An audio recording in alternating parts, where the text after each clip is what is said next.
Olá pessoal, sejam muito bem-vindos com mais um programa da Art Education, parceria com o Jornal da Orla.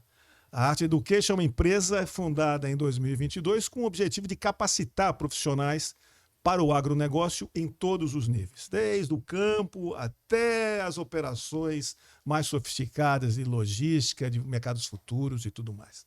Bom, como a gente sempre faz todo mês, hoje nós estamos trazendo mais um convidado, um especialista, o Geraldo Isoldi, tem mais de 30 anos de experiência no mercado, principalmente focado nos mercados de boi, de milho e de soja. E hoje a gente vai bater um papo aqui com ele e saber um pouco mais sobre o funcionamento desse mercado. Eu gostaria de começar o programa, Geraldo. Primeiro, muito bem-vindo, seja bem-vindo, é um prazer ter você aqui com a gente. Eu queria começar esse programa pedindo para que você dê um panorama geral de como é que está a situação no Rio Grande do Sul depois dessa catástrofe que o estado sofreu. Bom, em primeiro lugar, obrigado pelo convite, né? Vamos lá. Falando em Rio Grande do Sul, esse desastre, né, chegou num final ali de trabalho de campo para basicamente todas as commodities que estavam sendo plantadas, tanto milho, soja, arroz, enfim. Mas pegou alguma coisa, né? Então, os analistas aí falam aí numa perda para a cultura da soja de coisa de 2 milhões de toneladas em campo. Isso representa que percentual pro Rio Grande do Sul? Olha, isso aí, final do ano passado, a gente teve aí, primeira estimativa para as safras de grãos da Conab sai em outubro, tá? Em setembro, a gente tem uma apresentação, né? Uma prévia, vamos dizer assim. E juntos começam a sair todas as estimativas aí das consultorias privadas, né? Então, no final do ano passado, o que acontece? A gente teve aquela transição do Laninha para o El Niño, né? Onde nós temos um pouco mais de chuvas na região sul.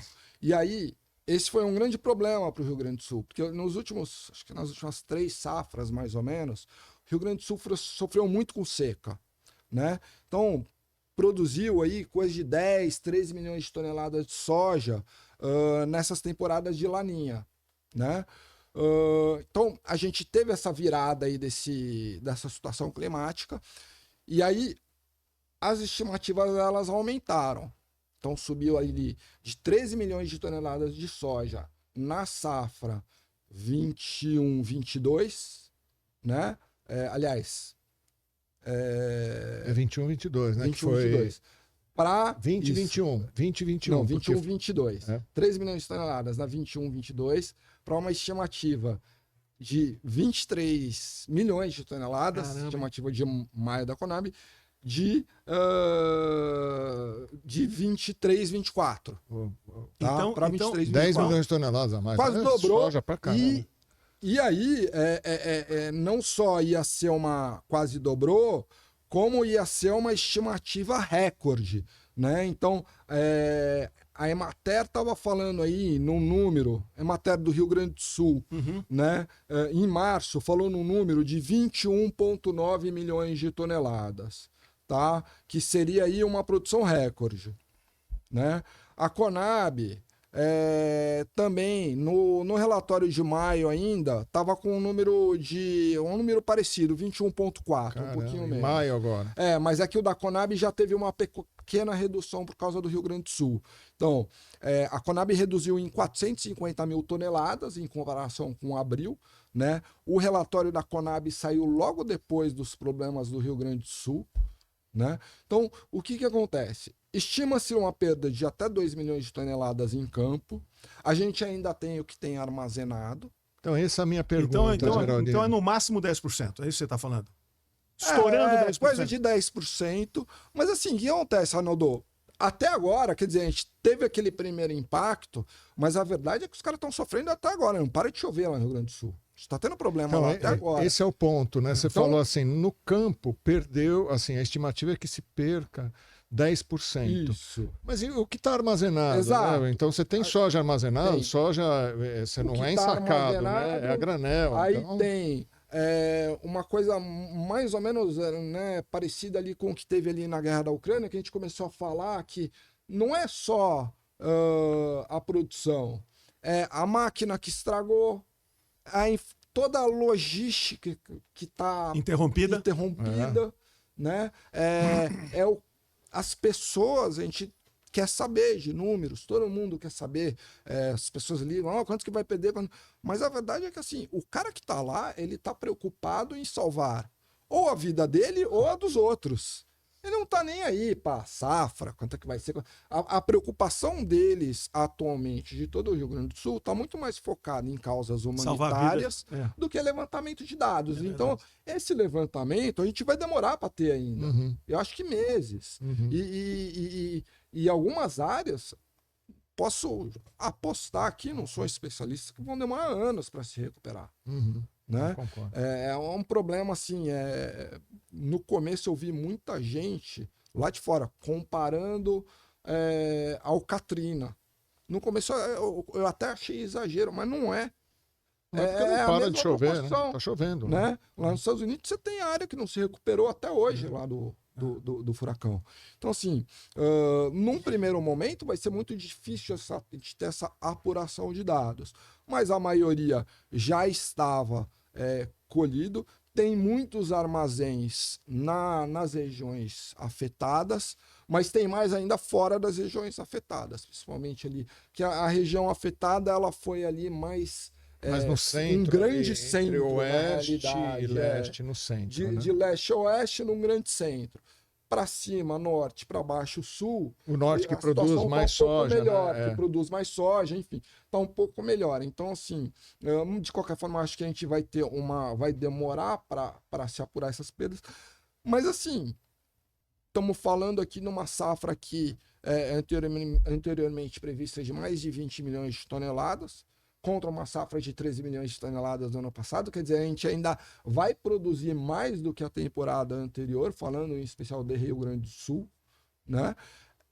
E no todo é muita soja e muito milho que tem Geraldo, no mundo, só para contextualizar, qual é a produção do Brasil de soja hoje, estimada? A gente saiu de uma produção recorde no ano passado, uma produção recorde de soja, de 104,6 milhões de toneladas, safra 22-23, né? Por uma safra, agora, segundo o último relatório da Conab, de 147,7 milhões de toneladas. Números controversos. Mercado, USDA, por exemplo, está estimando em 155 milhões de toneladas, que seria ainda maior que o número da Conab do ano passado. Você tem consultoria estimando em 156. A diferença entre as estimativas do USDA e da Conab ela é histórica, mas ela nunca teve tão grande, tanto na soja quanto no milho. Né? No milho, a gente tem uma estimativa aqui da Conab de 112 milhões de toneladas, mais ou menos. Contra das consultorias privadas de mais ou menos aí 120 milhões de toneladas, né? E do USDA de 122. Então, assim, tá com bastante diferença, né? Mas, enfim, voltando aqui ao Rio Grande do Sul, a gente tiver uma perda lá no Rio Grande do Sul, de qualquer forma, ainda tem muita soja no Brasil. A gente não vai deixar de produzir, provavelmente, a segunda maior safra de soja da história. Você está falando mais ou menos que o Rio Grande do Sul responde, vou fazer grosso modo de cabeça aqui, 15% pela produção. Eu tenho o número até aqui o número direitinho, eu vou te falar. Rio Grande do Sul, segundo os últimos números da Conab, deve ser responsável por... não tem aqui, não. Mas por aí. Esse número, né? Você está falando de 22 em cima de 140, dá mais ou menos... Em cima de 147. É isso aí. Agora, é um estado importante, muito importante. Agora, o tamanho da produção da soja do Brasil, ele influencia, obviamente, os preços da Bolsa de Chicago, e os preços da Bolsa de Chicago, eles estão estáveis. Como é que você está vendo de preço em relação ao tamanho dessa safra? Rio Grande do Sul mexeu nesse preço? Mexeu num primeiro momento, né? Mas assim, aí é uma historinha assim até um pouco mais abrangente, né, Luiz? O que acontece? A gente teve essas primeiras estimativas tanto na soja, tanto no milho, né? Boas estimativas por causa dessa questão principalmente do El Niño, né? A safra de milho no ano passado estimada pela Conab em 132 milhões de toneladas, também é uma safra boa, recorde, né?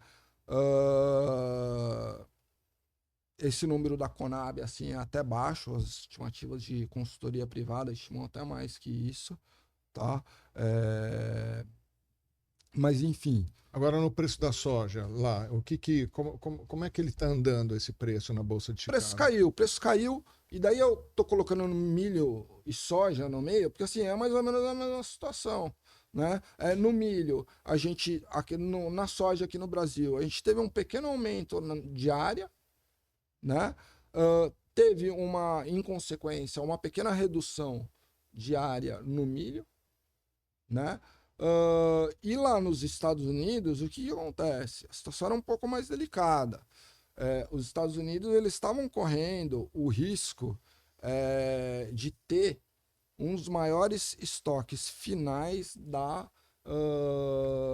história norte-americana. De soja. De milho. De milho. E um bom estoque de soja também. Tá? 2 estoques gordos. O que acontece?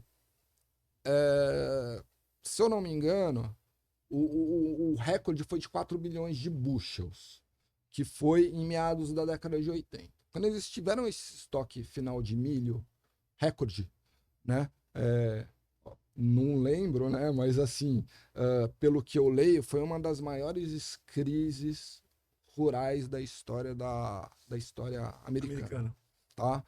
Então, existia um medo... Mesmo com o subsídio que eles têm, né? Exato. E uma luta para que esses estoques não atingissem os 4 bilhões de bushels, né? Então, eles precisavam reduzir essa área de milho, né? E, por consequência, aumentar aí, principalmente a área de soja, né? E foi feito as estimativas aí dos estoques americanos, elas ainda são muito altas, mas não superam os 4 bilhões de bushels. Então, os últimos números do USDA que a gente tem aqui para o estoque americano de milho Aliás, desculpa, eu tô falando em 4 bilhões de bushels, não, são 3 bilhões de bushels, tá? Uhum. Os últimos números que a gente tem para essa safra agora são de 2 bilhões de bushels. Então, assim, mais confortável que os 3 bilhões de bushels, mas ainda muito grandes, coisa, né? E 450 milhões de bushels de soja, que é um bom estoque também, tá? No ano passado, Aliás, no ano passado, esse estoque, essa safra que a gente teve, foi de 350 milhões de bushels. Quer dizer, tá? Nesse raciocínio, os preços na Bolsa de Chicago, tanto de soja quanto de milho, estão mais baixos. Né? O que eu quero dizer, onde eu quero chegar com tudo isso, Luiz, é o seguinte: o que vai mandar na volatilidade é o estoque final. É o medo de perder, o medo de ficar sem. Né? Então, se eu tenho um estoque final muito alto, então eu estou mais tranquilo em relação ao medo de ficar sem. Ou seja, se eu tenho uma notícia, vamos dizer assim, principalmente de caráter altista, mais impactante, que não foi só a seca, a tragédia do Rio Grande do Sul, foi também a seca que a gente teve no Centro-Oeste, né, onde afetou bem a produtividade de soja lá no Mato Grosso. Muita gente tirou soja, em vez de replantar soja, replantou algodão, para não perder segunda safra de milho, né? Então, assim, teve outros desafios, mas elas mal impactaram. Seriam notícias aí que com um estoque final um pouco menor, iam dar um pau no mercado, iam jogar o mercado lá para cima. Então, E isso o que os mercado não se mexeu produtores, tanto. isso que os produtores esperaram, né? Não sei se ainda Esperaram, estão né? E esperando. assim, o mercado hoje em dia, principalmente de milho e de soja, qualquer mercadoria, mas de milho e de soja, ele é totalmente globalizado, Uhum. tá certo? Então, assim, a gente teve essa seca ali no início do plantio da soja, né? De fato, se perdeu bastante coisa. Então, assim, para vocês terem uma ideia, aquelas prévias da Conab, né? Seria o nosso Conab Outlook, em setembro, elas aprontavam para o milho 120 milhões de toneladas, enquanto das consultorias privadas da mesma época variavam de 130 a 140. Quer dizer, apesar da redução de área no milho, as consultorias privadas ainda estavam apostando numa grande produtividade por causa do El Niño.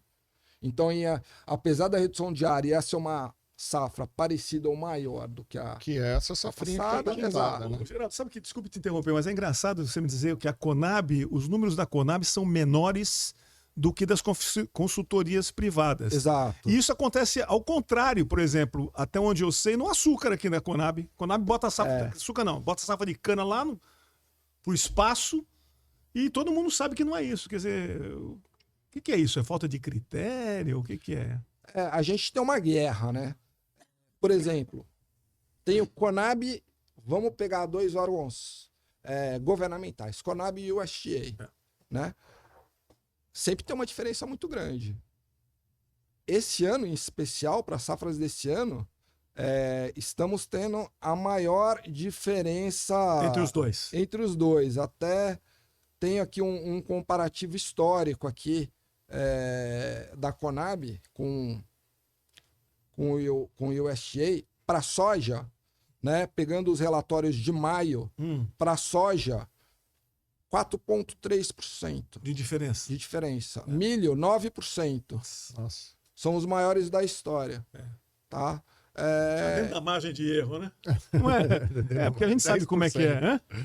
Não, eu digo assim, mas é difícil você. Eu vou dar um exemplo aqui só para contextualizar o que nós estamos conversando.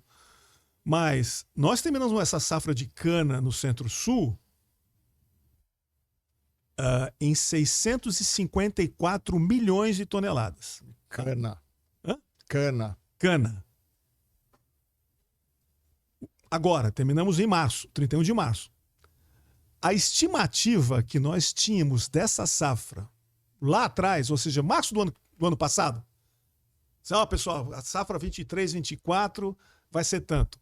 Começamos com 575, depois chegamos a 605, e uma grande trading chinesa, que eu não preciso dizer o nome, quando ela soltou que o número dela era 613, o pessoal falou assim, esses caras são loucos. E nós terminamos com 654. Quer dizer, nunca se errou tanto em previsão de safra. Tem muito disso nos grãos. Inclusive, entre próprios. Você pegar Conab, estava conversando com o Luiz agora. Você pegar Conab e IMEA. IMEA Mato Grosso, é o Instituto do Mato Grosso. Muito respeitada, muito boa. Eu, pelo menos, particularmente, gosto muito dos estudos do IMEA. A gente tem uma diferença aqui para o milho, Luiz. Eu nem... Qual que era o número aqui mesmo, Luiz, que a gente estava comentando? Eu vou ver aqui, ó. Mato Grosso. Centro-Oeste aqui, Mato Grosso. 42 milhões, 42,5, número da Conab. Número de IMEA, 45. Só Mato Grosso, né? Só Mato Grosso. Isso, milho, né? Milho segunda, milho segunda que safra, né? Mato Grosso não vai tem começar a milho colher. primeira safra, só tem milho segunda safra. O Brasil tem pouco. Então, 42,5 da Conab contra 45 do IMEA.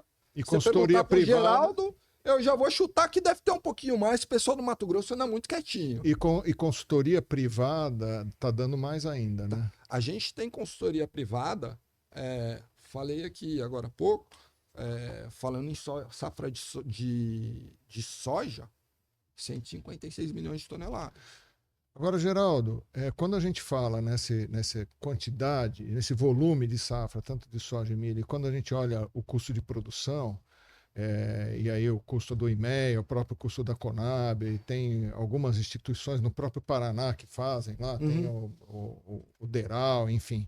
Quando você olha e faz o cálculo, você vê que em vários momentos a margem está muito pequena ou a margem está negativa, depende do quanto que você Tem coloca muita do custo margem de produção. negativa, vai depender Quer por dizer, região, produtor, enfim. A gente olhou daqui de hoje para trás. E daqui para frente, o que você... Porque assim, a gente está num processo de colheita de milho, vai começar a colheita de milho, e a segunda safra semana que passada. a segunda tem... safra que tem 70% ou 80% do volume, a colheita de soja que está terminando, né? Tá bem no finalzinho, né? Da safra passada, e a gente vai começar a plantar provavelmente agora em outubro, novembro de 2024. O que você está vendo para cada uma dessas commodities para o futuro, do ponto de vista de quantidade de produção, de tecnologia de produtor? O que você enxerga aí para frente? Luiz, eu acho o seguinte, primeiro a gente está resolvendo os pepinos dessa safra, Claro. né? A gente ainda tem safra americana, que começou a plantar faz pouco tempo, deve estar aí uns 50% plantada. Teoricamente saiu o progresso de safra americano hoje, né? Eles acabaram o milho, né? E agora começaram a Não soja. acabaram o milho, não. Vou até pegar aqui para vocês. Não, até o final de maio é a janela ideal para o milho, né? Quer ver? Eles estão um pouco atrasados, porque eles estão com um problema bastante problema de umidade, principalmente que muita chuva, né, Geraldo? Iowa, em alguns estados importantes, né? Mas hoje em dia eu converso bastante com o pessoal, esse negócio de atrasar a safra, atrasar a colheita, atrasar plantio, é muito relativo. Porque o know-how que eles têm lá fora, e aqui no Brasil também. Aqui também. Os caras tiram lá 40%, 30% de atraso numa janela que abre no final de semana, entendeu? Não vai pro bar, não fica com a família, vira à noite colhendo ali, plantando e tira. Obviamente, em alguns casos, o tempo não colabora para isso. Mas, enfim, até a semana passada, a gente tinha 70% do milho americano plantado, versus uma média histórica ali de 71%. Quer dizer, tá bom, tá em linha. Tá em linha. E na soja, a gente tá acima da média até, a gente tá com 52% colhido, né? Se a gente for falar aí de emergência, né, também tá em linha, tá até mais adiantado, 26% da soja emergido contra 21%. Historicamente, 40% no milho, contra 39%. Tudo indica que a gente vai ter uma melhora. Quando a gente tem essa transição do El Ninho para o Laninha, né? Do Laninha para o El Ninho, a coisa fica meio maluca, que é o que a gente teve agora. Né? Então a gente está tendo uma transição do Laninha para o Laninha de novo, né? Tivemos aí vários problemas climáticos, não só no Rio Grande do Sul, como em Centro-Oeste, África, né? A gente teve aquele problema lá com o cacau explodiu, enfim. Agora a coisa deve dar uma normalizada, né? Então, tudo indica que a safra americana vai correr bem, né? Isso deve continuar. Então, o andar da colheita da segunda safra de milho aqui no Brasil. Mas... levantamento final da estimativa de soja. Mas o bom andar da safra americana, isso deve pressionar mais ainda os preços. Né? Geraldo, deixa eu te fazer uma pergunta, até para quem nos assiste. Qual é o tamanho da safra de milho brasileira e americana, grosso modo? Vou te falar aqui...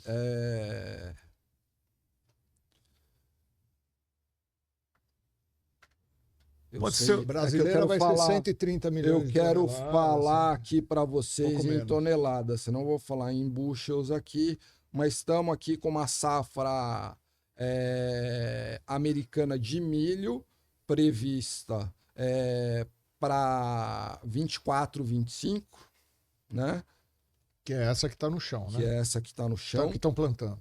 Número mais atualizado possível, 377 milhões de toneladas. Os caras são foda. E o Brasil? Então, peraí, o Brasil? A Conab está falando em 110, tivemos aí 130 na última, né? Estamos caminhando para isso. Estamos evoluindo muito bem, tá, Arnaldo? Não dá para fazer pouco, não. Eu tô até com o histórico aberto aqui, ó. Vamos falar de uma safra de milho aqui. 18 e 19, 101 milhões de toneladas. 19 e 20, 102. Aí, 20 e 21, tivemos problema de geada. Lá tá 86. Foi a grande... Tá? perda, Foi a última né? geada que a gente Isso. teve forte. Aí fomos para 116 e 137 agora. Geraldo, desse milho nos Estados Unidos, só por curiosidade, até porque faz parte da minha... do meu lado aqui, quanto que vai para etanol? Hein? Você tem ideia? Putz, a gente pode pesquisar aqui. Isso até eu devia... Então, mas a gente sabe que andou aqui no Brasil, eu pesquisei a gente tem- Porque você pega, por exemplo, no Brasil, quanto que de cana vai para a produção de etanol? Então, de milho, o número que Eu a gente imagino viu que é bem agora é menor. 17 milhões de toneladas de milho, 15% do milho Isso. brasileiro vai para etanol, o que é muito representativo. E aí, né? lá a gente não precisa fazer muita conta, né? Porque lá quase a totalidade do etanol lá é de milho.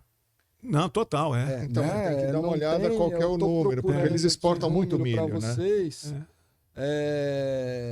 Mas isso, do ponto de vista do mercado de milho brasileiro, é muito importante, porque você diversifica, né, a matriz de consumo.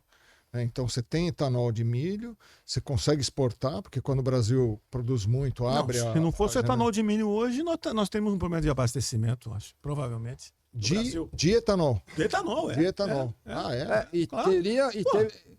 O etanol está produzindo 7,8 bi de litros contra, sei lá, 28, acho que é do etanol, de cana. Quer dizer, o consumo nosso é grande de etanol, né?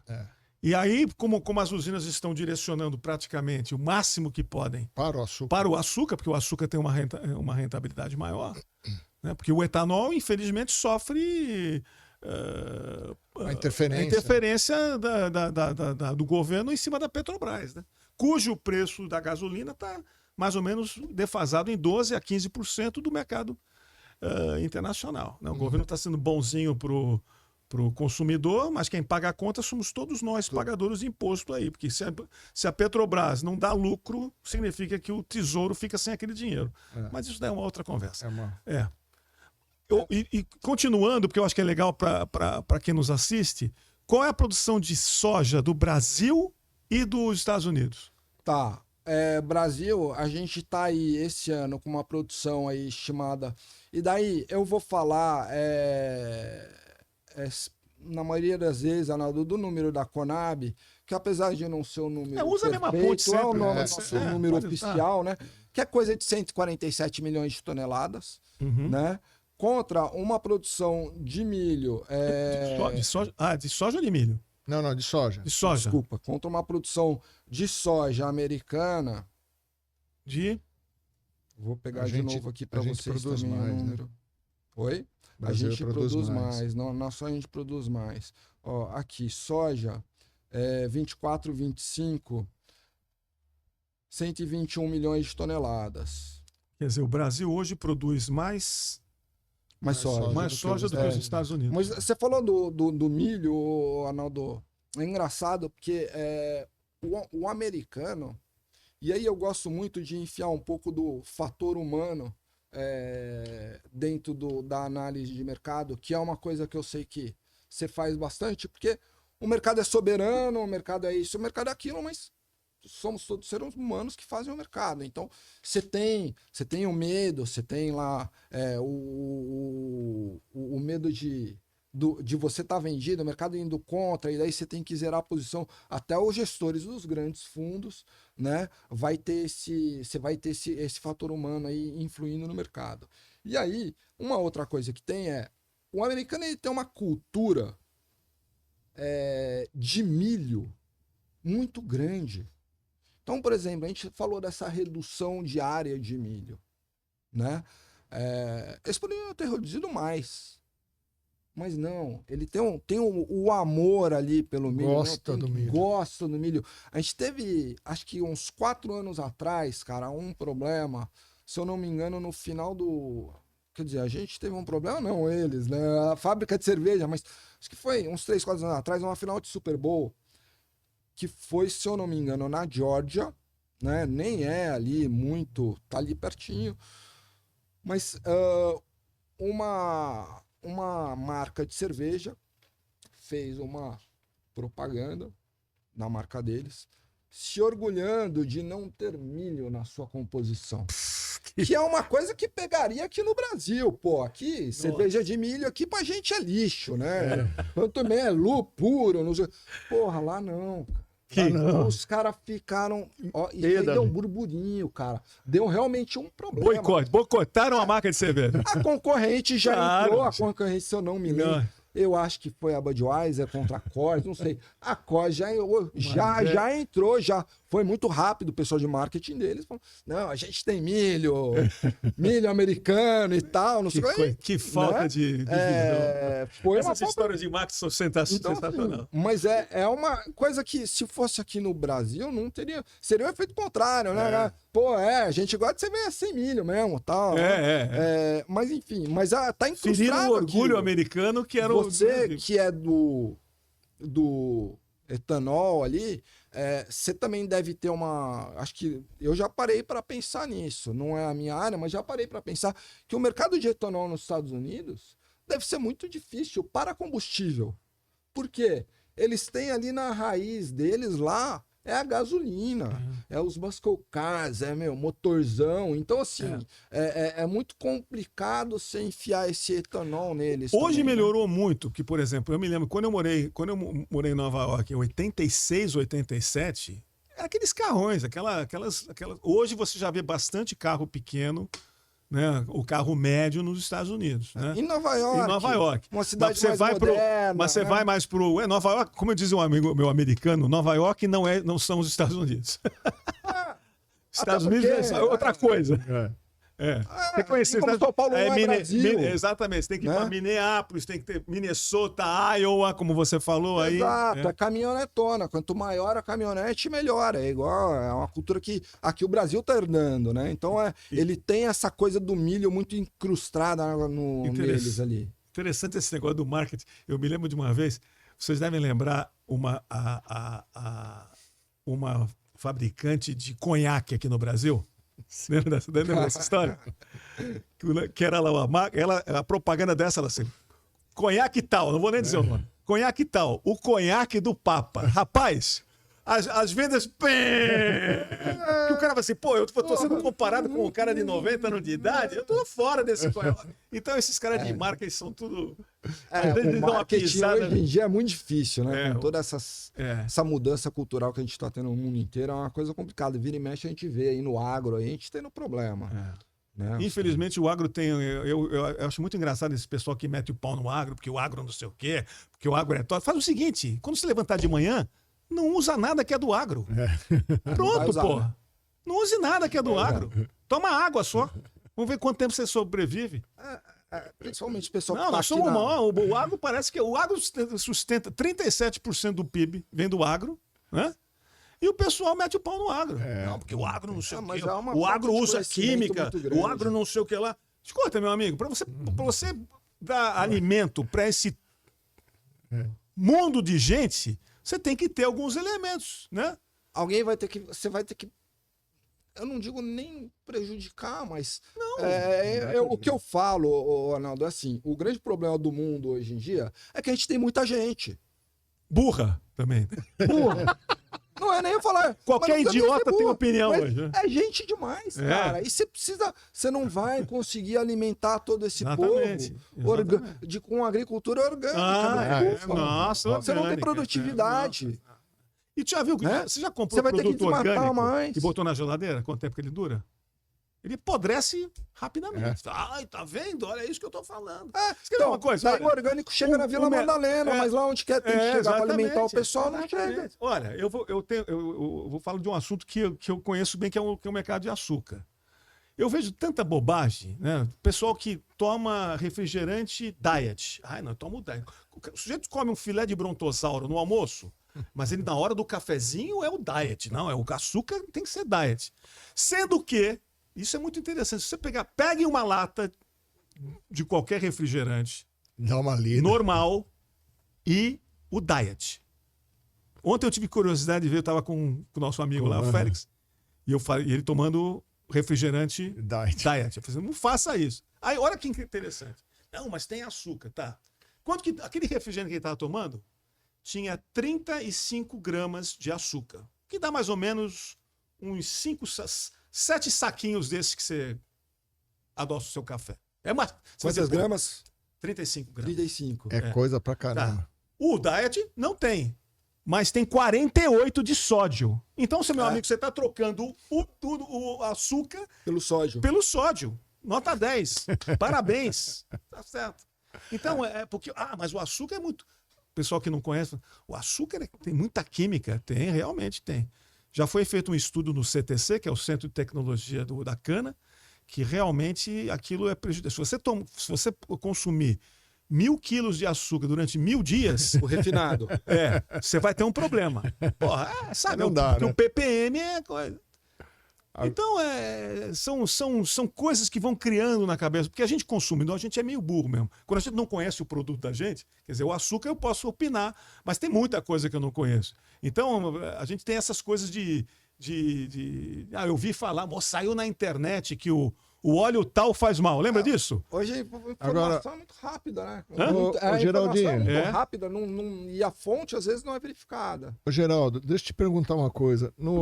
Um país como esse, né, nosso país, com essa desigualdade enorme, você vai no supermercado, você compra frango por R$6 o quilo, outro dia eu comprei coxa e sobrecoxa por R$8 o quilo. Quer dizer, e quando a gente olha para o complexo carnes, né, qual que é a relação entre frango, suíno e carne? O que está acontecendo hoje nesse mercado? No Brasil, você quer dizer? No Brasil. Tá. O que aconteceu, Luiz, lá em 2019, né, a gente tem a China. Na China eles brincam que se come o que estiver andando, né? E é um país onde hoje em dia tem uma situação muito melhor do que 20 anos atrás, Sim. mas tem uma população pobre, né? E quando você tem menos recursos, geralmente, principalmente na pobreza quase que absoluta, você come o que é mais barato, você não come o que você gosta mais, infelizmente. Uhum. Né? E lá na China se come ali o que é mais barato, e daí hoje em dia tem uma parcela boa da população onde tem melhores condições, enfim. Mas o que se consome muito lá é o quê? Carne suína. Lá em 2018, 2019, tiveram um problema muito grande, foi a febre suína, peste suína, dizimou coisa de 70% do plantel de suínos deles. E eles precisaram recorrer a uma fonte de proteína alternativa, proteína animal, rápida. Quem que era? Brasil. Brasil no boi não tem para ninguém. Não tem Austrália, a pessoa falou de Austrália, realmente o custo da carne australiana é muito competitivo com o Brasil, mas o que a gente tem é rebanho, tem boi pra caramba e potencial de produção ainda maior. O nosso rebanho é muito grande, né? Você tem esse número, Geraldo? Grosso modo? Não tenho, eu sei que é o maior rebanho comercial Deve ser muito difícil do mundo. Você estabeleceu. A gente perde para a Índia, mas o rebanho lá não é comercial, porque é questões religiosas, né? Mas é muita coisa.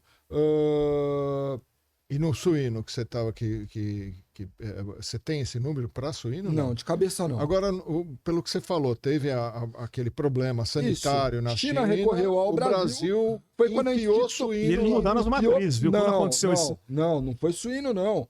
Foi suíno também, mas o que foi carne de boi. Ah, carne de boi. Tá. O grande boom da carne bovina brasileira para a China foi em decorrência disso. E foi daí aonde o Brasil passou a ser um grande exportador de carne bovina para a China. Nosso maior cliente de carne bovina hoje em dia é a China. A China compra coisa aí, varia, né? De 60, todos esses anos variou aí de 60, um pouquinho mais, um pouquinho menos, mas em torno de 60% da carne suína, da carne bovina brasileira, tá? Então, tô pegando aqui uns dados rapidinho para vocês terem uma ideia. O mês passado, por exemplo, o mês de abril foi um mês muito bom, tá?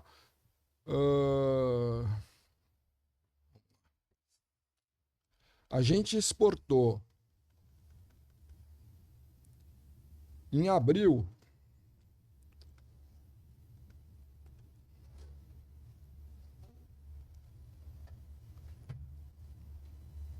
E quando você vê o número, uma coisa que é interessante que ele falou, que o chinês ele vai mudar, vai para a proteína que tiver disponível ao preço que, né, o mais barato possível. Mas eu acho que aí tem uma coisa no inconsciente coletivo chinês, que é o fato da grande fome na China, né? Que ocorreu entre 58 e 62 e matou 37 milhões de pessoas de fome. Você imaginou o que são 37 milhões de pessoas morrerem de fome? Então o cara lá falou assim, eu não quero morrer de fome. O que tem para comer? Ah, tem rato. Ah, o rato é bom.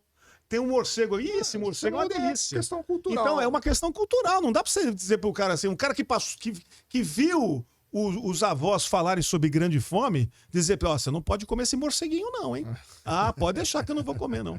Então abril foram 208 mil toneladas exportadas de carne bovina, tá?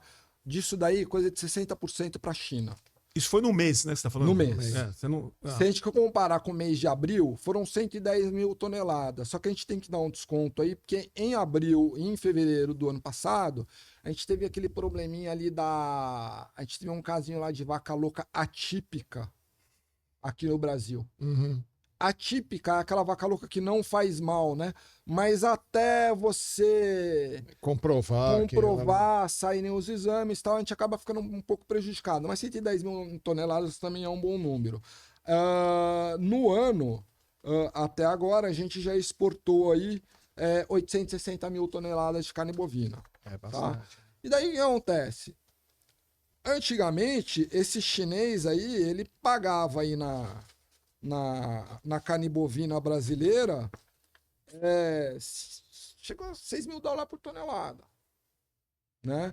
Hoje em dia, preço aqui pra gente falar aqui em preços atuais, esse preço aí caiu aí para $6 mil por tonelada? Você tá esse falando preço 300 ele reais? caiu. Tá falando em 300? Não, R$30 o quilo, é isso? É isso, né? Isso aí. Pô, barato, pô. 4.500 dólares a tonelada. Caramba, hein? Caiu. Caiu E bem. tava menor, tava quase $4 mil a tonelada. Agora deu uma recuperada. Por quê? Porque assim... Nós somos o maior exportador de carne no Acho que sim, mundo, né? sim. O que aconteceu? Como teve esse problema da carne suína, a China mandou ver do jeito chinês, vamos recuperar esse plantel de porco de suínos aí. Aumentou a produção de Tirou suíno. lá, era uma produção muito de fundo de quintal, tirou esses porcos de fundo de quintal, colocou em prédios. As fazendas de suínos hoje em dia são verticais. Estão com problema imobiliário Porquinho lá. Põe porco lá, pô. anda de elevador. É. O que aconteceu? Ano passado eles estão com uma produção de suínos lá gigantesca. O preço foi lá para baixo. E eles mudaram as matrizes também, né? Eles mudaram as matrizes.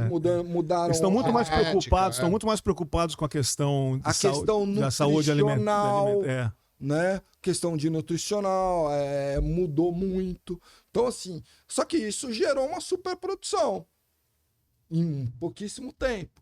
Jogou o preço lá para baixo, o produtor chinês. Por outro lado, eles vão precisar de mais milho, né? Mais porco é mais Vai milho. precisar de mais milho. Mais milho é uma coisa que Eles produzem lá, Eles né? produzem. eles produzem. Mas eles importam. Mas eles importam precisam de bastante. Precisam de muito muita mais milho, soja é. por causa do Mas farelo. que tem muito milho no mundo, Arnaldo. A gente tá vendo aqui, entendeu? A oferta de milho e soja, ela é abundante atualmente. É que o milho é um produto, quer dizer, um produto que ele serve para muitas coisas, né? Desde a parte de... Tudo tem milho. Tudo tem Tinta. milho. Tinta tem milho. é, Refrigerante tem milho. As pessoas acham que a gente fala em milho e pensa em milho para Exatamente. comer. Você sabe de uma coisa interessante? Lá na consultoria, alguns anos atrás, um pessoal da indústria de... não é cosmético, mas essa indústria que faz sabonetes, esses negócios todos, me procurou. Eu até, o que esses caras querem fazer comigo, né? Porque eles queriam ver uma maneira de se proteger contra a variação de preço de um óleo qualquer. Aí eu parei e falei, não, peraí, isso aí não tem nem bolsa para isso. Não, tem uma correlação com óleo de soja. Eu falei, what? E com milho, melhor dizendo. Com o milho, melhor dizendo. Tem tudo, tem milho.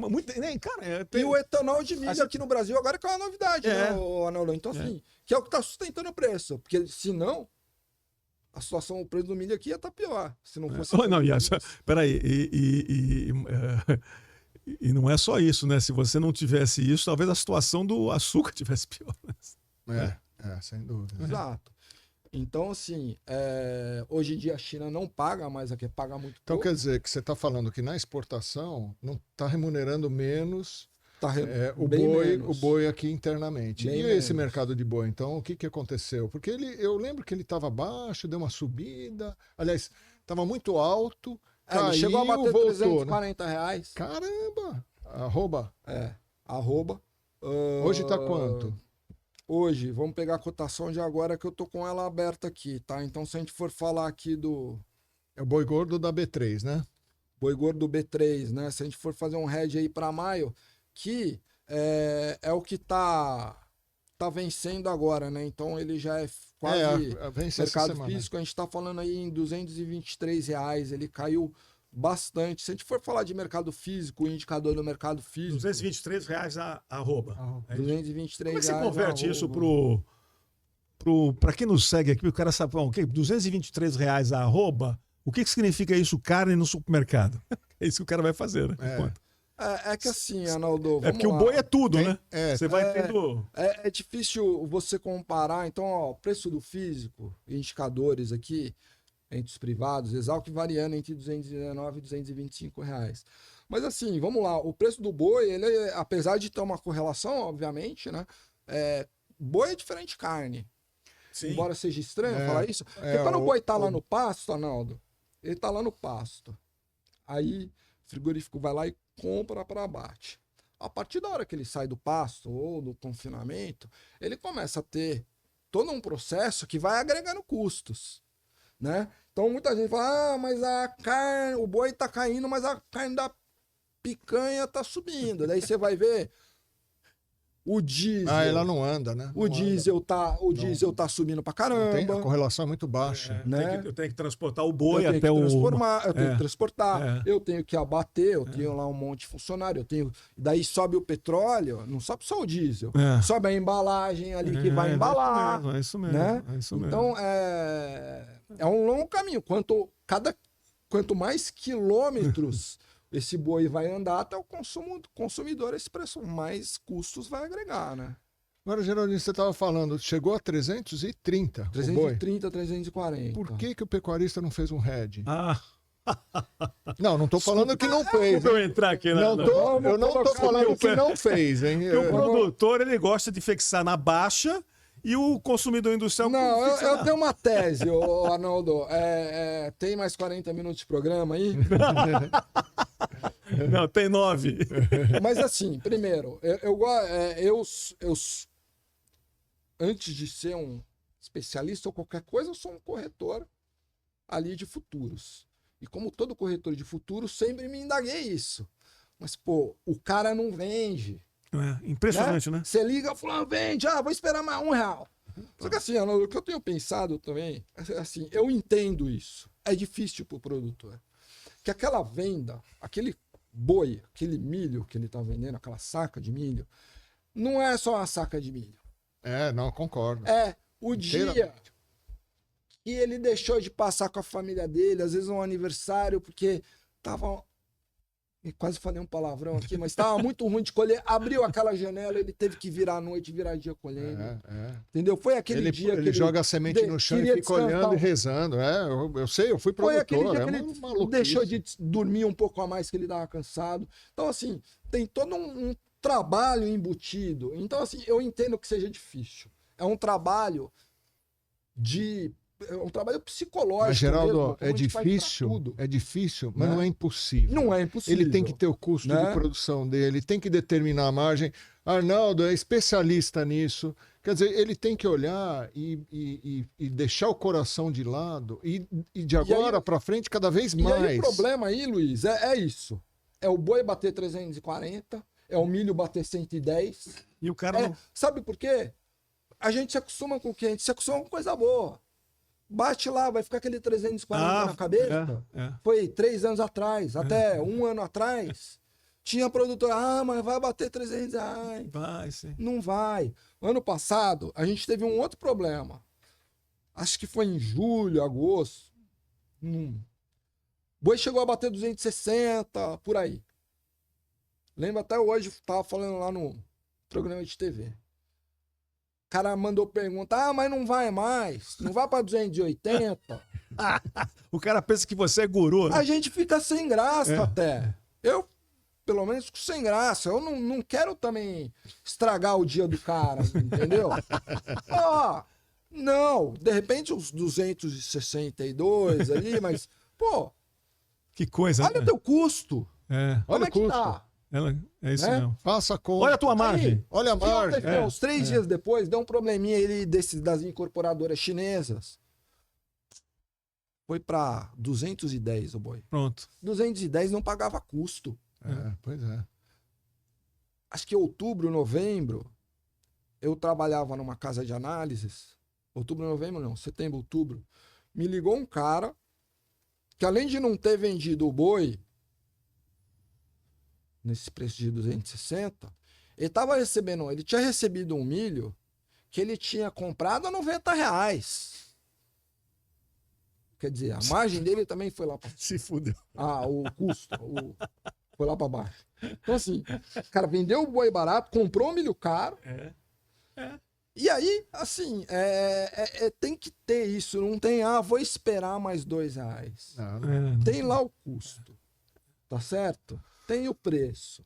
Deu preço bom, não é para vender tudo, de forma alguma. Mas vende uma parte. Hoje em dia a gente tem opção. Antigamente eu lembro, conheci o Luiz faz muito tempo, lá no comecinho, o Luiz trabalhava na bolsa.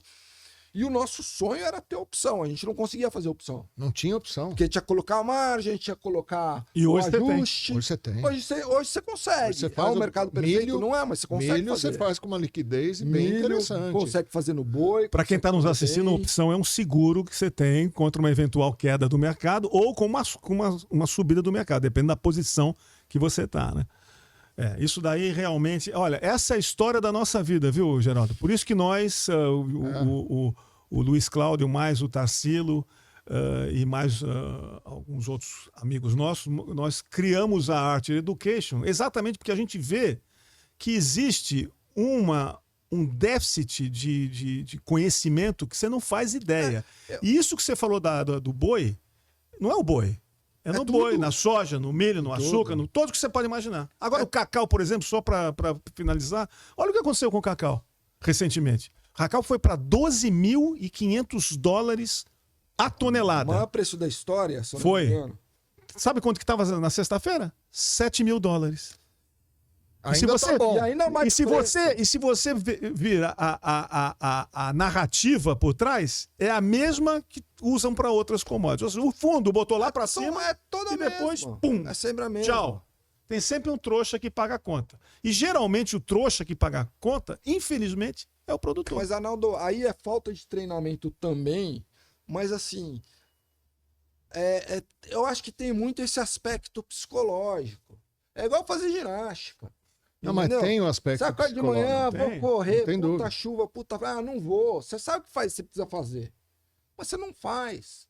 E para você fazer, você precisa fazer um trabalho muito grande com o seu corpo e com a sua cabeça para poder. É a mesma coisa. Então, Entendeu? o Arnaldo, a gente estava conversando, existe um método simples, né? Você põe o custo de produção, é como se fosse um cockpit. Você olha lá e você vai olhando a sua margem.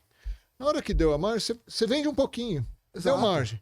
Aí você fala o seguinte, bom, agora o próximo eu quero melhorar. Então aí você vai sempre olhando, lá no bottom line, você vai olhando a sua margem. Quer dizer, é um guia, É como se fosse uma matriz, se você combinar margem com o teu EBITDA, entendeu? É isso. Com a tua rentabilidade da tua empresa. E aí? É fácil fazer? Não é fácil, é difícil. Mas só faz uma vez, depois você vai acompanhar. Isso, depois você começa a fazer. E, ó, Arnaldo, tem um outro ponto aqui. O crédito rural, assim, subsidiado, tá se desidratando. Meu último artigo na Agroanálise foi sobre isso. Então, os recursos obrigatórios que vêm de depósito agrícola, de depósito à vista, e os recursos oriundos de poupança rural, em termos reais, eles estão decaindo. Quer dizer, então a gente está vendo algo que a gente falou há muitos anos atrás, a gente vem falando, olha, o crédito rural está diminuindo, porque o país tem um problema fiscal grave, e o mercado de capitais que vai entrar e vai ter que colocar dinheiro nesse negócio. A gente estava falando do CRA da JBS. O CRA da JBS. Quanto que o investidor vai querer ganhar no e tudo pessoa física, viu? Sim, então, mas quanto que ele vai querer ganhar? Ele vai olhar tesouro direto, investidor, pessoa física. Olha, tesouro direto, fala, olha, tem essa rentabilidade, pô, mas tem imposto e tal. Ele vai arbitrar e ele vai colocar dinheiro num produto de mercado de capitais que dê mais ou menos um pouco melhor do que o tesouro direto, dado o risco de um CRA, por exemplo. O que acontece? Se o produtor, ele cada vez mais, esse dinheiro vai vir do mercado de capitais. E o mercado de capitais vai olhar para ele e vai falar o seguinte, olha, eu te dou dinheiro, até uma taxa de juros menor, mas você tem que estar organizado. Então, eu acho que falta, na minha opinião, falta esse passo. Esse é um passo que vai acontecer e que vai tirar esse negócio de o cara rezou, ele vende com coração. Eu concordo, porque eu fui produtor. Mas precisa acabar isso. Mas precisa ter uma Eu acho que a gente já evoluiu muito nessa comercialização. Ainda falta muitos passos. Muito fácil. Assim, se o cara quiser, depois que ele regiar aí uma boa parte, se ele quiser ir pro palco, guardar um pouquinho, vou pro pau, vou apostar, beleza. Agora, ele não pode apostar com a produção. Tá aí, o milho, a soja. O cara deixou de vender milho lá a 110, a 100, a 90, a 80. O cara deixou de vender, de fixar soja, deixou de fixar o boi. Não, mas olha, o Geraldinho, se ele acha que vai cair, por que ele não vende o milho e compra uma call? Bom, eu dei aula na GV alguns anos atrás. Você dá aula na GV ainda, né? Uhum. Eu dei aula na GV anos atrás. Eu fui dar uma aula, se eu não me engano, foi em Campo Grande, se eu não me engano. E tinha um aluno lá que falou assim, pô, professor, eu tô no cheque especial, não é fácil ser produtor de coisa. Peraí, você tá no cheque especial? Porra, por que você não vende o teu milho e compra um contrato de milho na BMF, na época era BMF? Aí, e você, mas aí eu vou ter que pagar corretagem. Vou ter que pagar corretagem. Vocês ouviram esse barulhinho aí? Quer dizer que é o seguinte, que o nosso tempo está acabando. E eu queria dizer o seguinte, para vocês que nos assistiram, se vocês tiverem ideias de quais são as commodities que vocês gostariam de ver discutidas aqui, coloca aqui embaixo os seus comentários. E eu queria, Geraldo, agradecer o teu tempo de você ter vindo de São Paulo até aqui na gloriosa Santos, né? E manda esse cara. Esse dia ensolarado. Manda esse cara, nesse dia ensolarado maravilhoso. Chuva, manda esse cara pagar o almoço. Então, o sanduíche aqui no Carioca. Vamos tomar uma caipirinha na praia. Hoje tomar uma caipirinha na praia. O Duro não foi vir aqui com chuva. O Duro foi vir de carona com o Luiz Cláudio, cara. Ele é bom motorista? Mas foi um prazer. Tá, muito obrigado pela tua presença. Luiz, muito obrigado pelas tuas intervenções, sempre muito pertinentes. E eu queria agradecer mais uma vez o meu amigo Edson Carpentieri por nos fornecer aqui os estúdios do Jornal da Ola. E eu espero ver vocês numa próxima ocasião. Obrigado, gente. Muito obrigado. Até a próxima. Obrigado.